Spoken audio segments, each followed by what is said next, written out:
Hi, this is David with David's Tutorials and vlog post number 2314. In today's vlog post and tutorial video, I want to talk to you about transparent writing, the magic of transparent writing, and how you can use it to hook your readers into becoming immersed in whatever it is that you write.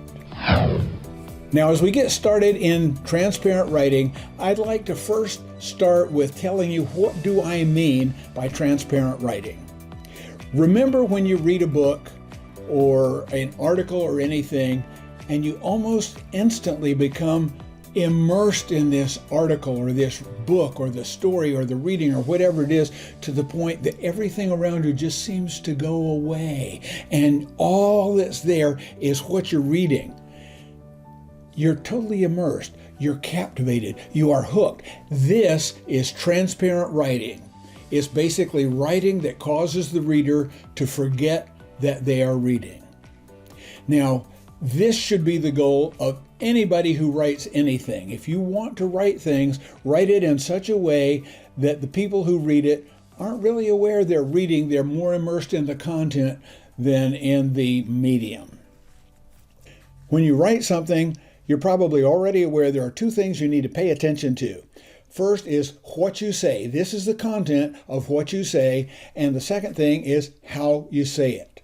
Now, everybody is probably already aware that when you have a certain piece of content that you want to tell somebody, there may be 10, 20, 30, 50 different ways that you can say what it is you have to say, and each way of saying it will produce a different impact on the people who read it. So you have what you say, which is the content, and you have how you say it, which basically establishes how it is received.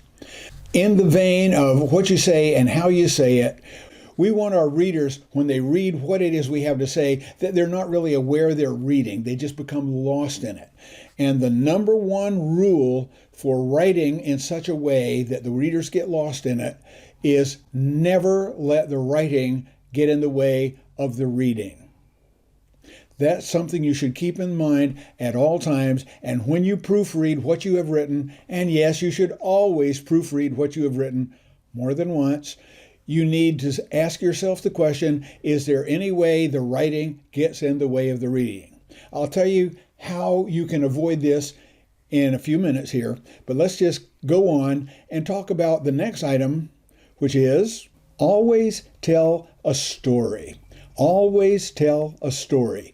If you've listened to people who are speaking, if you have read any sort of prose writing at all, you probably know already that the writing and the message that always captures people's attention the quickest is when the person telling this story, relating this event, tells it as a story. Yes, you can tell something just cold facts, one after the other, and people are going to sit there and they go, yeah, okay, I got it, I got that. But you can tell them a story and they're all, wow, they're enraptured with what it is that's being said. So wherever you can, put your prose into a story, okay? That's one thing you can do. The next thing is you need to be developing your skills as a writer, which means you first develop your skills as a critical reader. If you want to be a good writer, you have to know what's the difference between good writing and writing that's not so good. And the best way to do that is read. Read all you can, but do it critically. After you finish whatever it is you're reading, look back on it and ask yourself, now, was this really good writing? Did I get lost in it? Or was it writing it was just not quite so good and I hesitated? How many times have you started reading a page and you get halfway down the page and you wonder what it was you read at the top part of the page? You know why that was? The writing did not engage you. It was not transparent writing. Okay, so you need to be a critical reader before you can become a very good writer. You have to know the difference between what's good writing and what's not so good writing, so that when you go back and you critically read edit your own writing, you'll be able to tell, now, was this really good writing or is it something I need to improve? Now, let's go ahead and move on to some of the techniques you can use. Now, I've got 5 points I will need to share with you about what you can do to help your writing become much more transparent so that you can write in such a way that your writing does not get in the way of the reading. The first element of transparent writing is to use everyday language. I could use big words to tell you this, but I'm not going to do it because I want to use everyday language. Now, by everyday language, this is something that you can tell to somebody between 9 and 15 years old, and they will be able to understand what you say. There is a reading difficulty measure called the Fleisch-Kincaid Reading Index, and they will analyze a piece of writing. I think you can do this online. They will analyze a piece of writing, and they will tell you the grade level at which it is written. In other words, what grade level should somebody have finished to be able to read and comprehend this writing? The ideal Fleisch-Kincaid Reading Index is 5th to 6th grade level. I know it sounds very elemental, but this is the grade level at which most of your audience will be able to understand you without having to stop and think, what did they say? And this is what you want to avoid. Don't let the writing get in the way of the reading. And if you use words or phrases or jargon that they don't understand, they're going to stop reading and wonder, what was that? So the writing got in the way of the reading. So use the 5th to 6th grade level of the Fleisch-Kincaid Reading Index, or whatever you write, to use as a judge for level of reading in your writing. It sounds like it will be too elemental, but believe me, it will not. I have read some very, very complex issues that were written to this level. Besides writing at this everyday language level, you need to consider who is going to be reading this. And for many people, you're going to write things that you put out on the internet, and you never can tell who's going to read it. So it needs to be for the generic everybody that you write. What I like to say when I've been advising businesses and organizations on how to write their mission statement, I tell them to write it in such a way that my mother could understand it. Now, sadly, my mother is no longer with us, but the same sentiment holds true. Write it in such a way that your mother or your grandmother could understand it, and use the words that they would understand. Now, this means avoid using obscure words. It means avoid using jargon whenever you can. Now, there's cases in which you just cannot avoid using jargon, but if you have to use something that is not a normal everyday word, explain it. One of the examples I like to use would be something like, if I were talking to somebody about flying, I could say, and I set the EPR to takeoff thrust. And I bet that would cause about 80% of the people out there to scratch their heads and say, huh? What did he say? Instead, I would say something like this. And we have to set the EPR to takeoff thrust. Now, EPR stands for exhaust pressure ratio, and it has to do with how much pressure there is at the aft end of a jet engine compared to the pressure coming in the front of it. And the higher the EPR, then the more thrust you're getting out of the engine. EPR is a measure of how much thrust you're getting out of a jet engine. So when you set your EPR to the takeoff thrust, then you're setting it to a specific power setting on a jet engine. And that would be a lot more understandable to most people. Next, you need to avoid all ambiguity. You need to eliminate anything that can possibly be misunderstood. One of the watchwords when writing something, always keep in mind the question that you ask yourself as you write: is there any possible way somebody could misunderstand this? Is there any way that they could take it the wrong way? If there is, then you need to go back and rewrite it so there is no possibility of it being misunderstood. I like to consider all possible audiences. In other words, putting this out on the internet so you know there's going to be this wide variety of people listening to what it is you're saying or reading what it is that you're writing. And you ask yourself, is there any possible way somebody could misunderstand this? For example, you could write, and he went to cash in his CD. and there will be somebody out there scratching their head and saying, why would they want to cash in their compact disc? Oh, that wasn't what I meant. That's ambiguity, and you just want to eliminate all possible ambiguity from what it is that you write. The reason for doing this is that if you have anything that's ambiguous, I promise you somebody out there is going to take it the wrong way, and this will be your writing getting in the way of their reading. Eliminate that. The next thing, you need to eliminate pretty much all adverbs and almost all adjectives.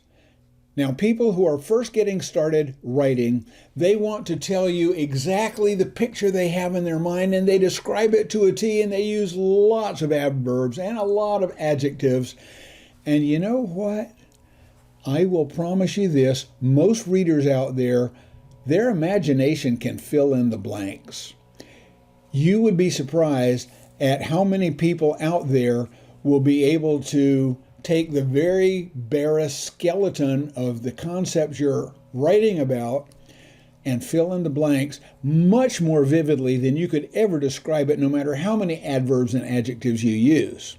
So go through your writing on your edit and see how much of this can I cut out? How many adverbs can I cut out? Will it be more effective if I do that? Will it be easier to read? But it doesn't talk about what I need. Maybe the people who read this will think that I meant something different than what's in my mind. It's probably okay if they do. That's point number 3. Tip number 4 about using transparent writing is something that most beginning writers have a hard time with, and it's show, don't tell. One of the ways to do this is to use dialogue. Instead of just expounding something to your readers, you should have a conversation between two of the characters in whatever you are writing about, and one of them is explaining to the other, and what you're really doing is explaining it to your readers. But that way you can anticipate what questions the reader might have, and the other character can ask that question, and the first character will then explain it back to them. So use show, don't tell. Now, another way to show, don't tell is don't tell people how somebody is feeling, show them. Here's an example. She was very embarrassed.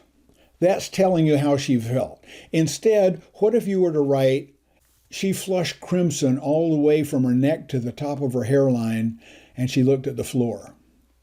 Now, I didn't tell you she was embarrassed. I showed you what she did, and you in your mind can say, oh yeah, she was really embarrassed. Another one might be the skin around his eyes went white and his lips pressed together. Now, I just showed you what his facial expression was, and instead of telling you he was angry, I let you infer that from his facial expression. Point number 5 is when you go back and edit, cut, cut, cut. Make it shorter. I promise whatever you write the first time, and I encourage you to write as much as your mind will let go out through your fingertips as you're writing it. Whatever you write the first time is too long. And that's okay, because you're going to go back and you're going to proofread it and you're going to edit it and you're going to cut it. You're going to cut it down to maybe 2/3 of what it is. I have a friend who has asked me to edit one of his books. Hi, Mike. And he sent me a book that was, I can't remember. Let's say it was about 50,000 words. I cut nearly 1,000 words out of that book just by eliminating adjectives and adverbs. And you know what? It reads much more concisely now. One of my very favorite quotes of all time, I read this not that long ago, is by Mark Twain. And what Mark Twain said was this: if I had had more time, I would have written a shorter book. Now take that to heart. Think about what he said. Think about how it could apply to you in your writing. If you have more time, why not write a shorter book or article or essay or whatever it is you're writing? Make it shorter. Make it concise. Now, the final thing I wanted to share with you, those were the 5 tips that I had for helping your writing to become more transparent. And the last thing after those 5 tips is you're going to need to practice. Now, most people, they think, I don't want to practice. I just want to do it. Just tell me how to do it and I will do it. Well, I've got news for you. It's a skill you need to develop. Most academics will confirm that if you want to develop a very high level of proficiency in any skill set, it's going to require 10,000 hours of practice, 10,000 hours of working on it, on learning it, on getting better at it before you reach that high level of proficiency. Now think about this. If you work 40-hour weeks, if you work a 40-hour week for 50 weeks a year, in a year, you're going to work 2,000 hours. So if you want to put in 10,000 hours of practice, you know what that means, right? That means you're going to have to put in 10 years worth of full-time work before you reach that ultimate level of proficiency. Now, if you have good teachers, where do you find a good teacher? Maybe right here. Anyway, if you have good teachers, you can shortcut that some. If you practice a lot, you can maybe shortcut that some. But the element here is that you've got to practice. Practice, practice, practice. I know everybody's heard the old joke that's probably a little bit tired by now. This man, he rushes out of Penn Station, New York City, and he jumps in a taxi cab and he says, "Hey, cabbie, how do I get to Carnegie Hall?" Taxi cab driver turns around to him and he says, "Practice, son, practice." And that's true with developing your skills at transparent writing. That's pretty much all I have to say. All you need to remember about transparent writing, rule number 1, don't let your writing get in the way of the reading. Now to recap, the 5 techniques to use to help your writing be more transparency are: number 1, use everyday language. Number 2, get rid of all ambiguity. Number 3, get rid of the adverbs and most of the adjectives. Number 4, show, don't tell. And number 5 is cut, cut, cut. If you have more time, write a shorter essay.